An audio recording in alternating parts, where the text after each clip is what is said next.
वाल्मिक कराड जेलमध्येच गंभीर आजारी, 3 दिवसांपासून सलाईनवर उपचार, अंबेजोगाईला हलवण्याच्या हालचाली, कराडच्या प्रकृतीवर प्रशासनाची नजर,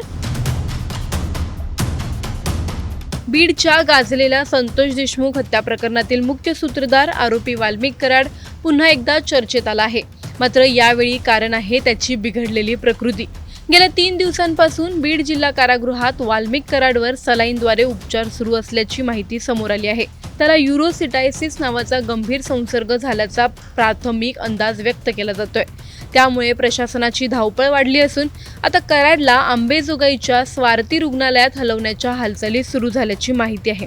नेमकं वाल्मिक कराडची प्रकृती किती गंभीर आहे आणि जेल प्रशासन आता काय निर्णय घेणार जाणून घेणार आहोत या व्हिडिओमधून. त्यामुळे हा व्हिडिओ शेवटपर्यंत नक्की पहा आणि टाइम्स नाऊ मराठीच्या यूट्यूब, इंस्टाग्राम आणि फेसबुक पेजला फॉलो करायला विसरू नका.